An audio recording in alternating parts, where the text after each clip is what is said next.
Hi guys, ഞങ്ങളുടെ 7 വാരത്തിലേക്ക് എല്ലാവർക്കും സ്വാഗതം. നമ്മൾ വരുന്നതിന്റെ ഭാഗമായിട്ട് നമ്മൾ വീടും പരിസരമൊക്കെ ഒന്ന് വൃത്തിയാക്കാന്ന് വിചാരിച്ചു. അപ്പൊ നിങ്ങൾ ഈ കാണുന്നതാണ് നമ്മളെ നിലവിലെ അന്തരീക്ഷം. നമ്മളെ ബായി തേക്കാൻ വന്ന തേപ്പൊക്കെ കഴിഞ്ഞ് പോയപ്പോഴേക്കും മുറ്റം നിറച്ച് എംസാൻഡും സിമെന്റും ഒക്കെ ആയിട്ട് കൊഴകൊഴഞ്ഞ് കിടക്കും. ഇതൊക്കെ അടിച്ചു വാരി വൃത്തിയാക്കി ഇമ്മ വരുമ്പോഴേക്കും തേച്ച് ഗക്കി നീറ്റാക്കിക്കണം. അതാണ് നമ്മളെ പണി. അപ്പൊ നിങ്ങൾ വിചാരിക്കും ഇതൊക്കെ ഞാനാണ് ചെയ്യാന്ന്. അല്ല, അതിനൊക്കെ നമ്മൾ പുറത്തുനിന്ന് പണിക്കാരാക്കിയിട്ടുണ്ട്. ഭയങ്കര തുച്ഛമായ കൂലിയിൽ ഒരു 3 പണിക്കാർ ഒത്തിട്ടിപ്പോ ഞാൻ വിചാരിച്ച് കഷ്ടപ്പെട്ട് പണിയെടുക്കുന്നേക്കാൾ ഓലായിട്ട് ഇറക്കുന്നതാണല്ലോ. അപ്പൊ ഇപ്പൊ എല്ലാ ഭാഗങ്ങൾ കണ്ടല്ലോ. ഇനി ഇതിന്റെ ഫൈനൽ ലുക്ക് ഞങ്ങൾക്ക് കാണിച്ചു തരാം. എത്രത്തോളം ആത്മാർത്ഥതയോടെ നമ്മൾ പണിക്കാർ പണിയെടുത്തത് നിങ്ങൾക്ക് കാണിച്ചു തരാം. അപ്പൊ അതിനു മുമ്പായിട്ട് ആദ്യമായിട്ട് നിങ്ങളുടെ മുന്നിലേക്ക് നമ്മൾ പണിക്കാരെ ഇൻട്രൊഡ്യൂസ് ചെയ്യാൻ ഞാൻ ആഗ്രഹിക്കുന്നു. ഇതാണ് ചെസ് നമ്പർ 1 നമ്മുടെ വേലക്കാരി ജാനു. ഇനി ചെസ് നമ്പർ 2 നമ്മൾ പുറത്തു നിറക്കിയതാണ് സോട്ടുബൈ. തമ്പാക്കൊക്കെ തന്ന് പല്ല് കുറച്ച് കേടുന്നെങ്കിലും പണിയെടുക്കുന്ന കാര്യത്തിൽ പ്രഗത്ഭനാണ്. ചെസ് നമ്പർ 3 സുബൈദക്ക് കുറച്ച് കാലങ്ങളായിട്ടുള്ള എക്സ്പീരിയൻസ് ഉണ്ട്. അതിനെ കൊണ്ട് പണിയെടുക്കാൻ കുറച്ച് മടിയാണ്. നല്ല കുഴപ്പമില്ല, കൂടുതൽ കൊണ്ട് നല്ലോണം എടുപ്പിക്കും. അപ്പൊ ഇതാണ് നമ്മുടെ മൂവർ സംഘം അടങ്ങിയ പണിക്കാർ. ജാനുവിന് ഒരു പ്രത്യേക തരം മെന്റാലിറ്റിയാണ്. എവിടെയെങ്കിലും ചാരി വെച്ചാൽ മാത്രം ചുറ്റുപാട് വൃത്തിയാക്കും. കൂലി കൊടുക്കുന്ന മുതലാവുമെന്നാണ് ഇപ്പൊ എന്റെ ബേജാറ്.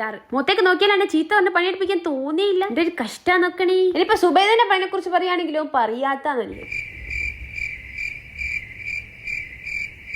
ഇപ്പൊ വിചാരിച്ചാണൊന്നും പരിപാടി എടുക്കില്ലെന്ന് മനസ്സിലായി. പണ്ട് അമ്മക്ക് 1 റുപ്യ 2 റുപ്യ എന്നൊക്കെ പറഞ്ഞ് നമ്മളേക്ക് എന്തോ പണിയെടുപ്പിക്കലുണ്ടായി കാരണന്മാര്. പക്ഷെ 2 വെച്ചെങ്കിലും 3 വെച്ചില്ല. നമ്മളെ ഷോർട്ട് ബൈ പെരും പണിയേനും. ആകെ കൂലി കൊടുക്കുന്നപ്പോ മുതലാകെ ബാക്കി കൊടുക്കുന്ന മാത്ര. നല്ല ആത്മാർത്ഥത്തോട് കൂടി മരണപ്പണി എടുക്കുന്നുണ്ട്. ജാനുവിനെ പിന്നെ ഒരു ഭാഗത്ത് ചാരി വെച്ചാൽ ആ ഭാഗം പരിസരം വൃത്തിയാക്കാൻ മാത്രമേ അറിയൂ. അങ്ങനെ നമ്മള് പുറം ഭാഗം ഏകദേശം അന്തിമഘട്ടത്തിലേക്ക് എത്തിക്കൊണ്ടിരിക്കുകയാണ്. വിചാരിച്ചാലും നേരത്തെ തീർക്കുന്നതുകൊണ്ട് തന്നെ അകമ്പണിക്കും കയറ്റാന്ന് ഞാൻ തീരുമാനിച്ചു. അടുത്ത തട്ടിയടിക്കാനും വൃത്തിയാക്കാനുള്ള ജോലി നമ്മള് ജാനുവിനാണ് ഏൽപ്പിച്ചത്. ആ ജാനുവിൻ നല്ല ഇഷ്ടപ്പെട്ടിരിക്കുന്നത്, നല്ല വൃത്തിക്ക് ചെയ്തോളാം എന്നൊക്കെ പറഞ്ഞിരിക്കണ്. പണിയെടുത്തൊക്കെ കഴിഞ്ഞ പാശ്ചാത്യ ഉറങ്ങിപ്പോയി. ഇന്നൊരു ദിവസത്തേക്ക് ഇവിടെ പാർത്തോട്ടെ വെച്ചപ്പോ ഞാനങ്ങ് സമ്മതിച്ചു കൊടുത്ത് കോയിക്കോണ്ടായിക്കല്ലോ. നമ്മൾ ജാനുക്കുട്ടി ഉറക്കത്തിലുണ്ട് പറഞ്ഞുകൊണ്ട് വിൽക്കാണ്ടിരിക്കാൻ വേണ്ടിയിട്ട് നമ്മൾ ലവ്ലാപ്പിന്റെ ബെഡ് റൈൽ യൂസ് ചെയ്തിട്ടുണ്ട് കേട്ടോ. ഇതിൽ വരുന്നത് ബ്രീത്തബിൾ മെറ്റീരിയൽ ആണ്, കൂടെ തന്നെ സീത്രൂ ആണ്. അതോടൊപ്പം ബേബീസിന്റെ കുഞ്ഞു കുഞ്ഞു സാധനങ്ങൾ വെക്കാനുള്ള ചെറിയൊരു പോക്കറ്റും വരുന്നുണ്ട്. ഇൻസ്റ്റാൾ ചെയ്യാനും ഒരു ബുദ്ധിമുട്ടില്ല, ഈസി ആയിട്ട് ഇൻസ്റ്റാൾ ചെയ്യാനും പറ്റും. മറിയനെ ഷിട്ടുവിനെ കൂടെ ഒക്കെ ഒരുമിച്ച് കിടത്തുന്ന സമയത്ത് മറിയ ഷിട്ടുവിന്റെ മേൽ കാലും കയ്യൊക്കെ എടുത്തിടും എന്നുള്ളൊരു പേടി. പക്ഷെ നമുക്ക് ബെഡ് റൈൽ യൂസ് ചെയ്യുകയാണെങ്കിൽ 2 പേരെ 2 വശത്തായിട്ട് കിടത്തിയിട്ട് നടുവിൽ പാരന്റിനും കിടക്കാം. കാരണം എണീറ്റാൽ വ്യൂ എന്നുള്ള പേടി വേണ്ട, മക്കള് സേഫ് ആയി. നിങ്ങൾക്ക് പ്രൊഡക്റ്റ് വേണമെങ്കിൽ ഞാൻ ലിങ്ക് കമന്റ് ബോക്സിലും ഡിസ്ക്രിപ്ഷനിലും കൊടുക്കട്ടോ. അങ്ങനെ ജാൻ റെസ്റ്റ് ഒക്കെ എടുക്കാൻ പോയി നമ്മളെ സോട്ടുബൈക്ക് ഒരു റെസ്റ്റും. പണിയെടുക്കുന്നതിന്റെ ഇടയിൽ സ്വന്തം ഉടുതുണി അഴിഞ്ഞു പോയത് പോലും അറിയാണ്ട പണിയെടുക്കുന്നത്. അല്ലെങ്കിൽ നമ്മളെ നാട്ടിലത്തെ പണിക്കാരൊക്കെ നല്ല ഭായിമാർ തന്നെയാണ്.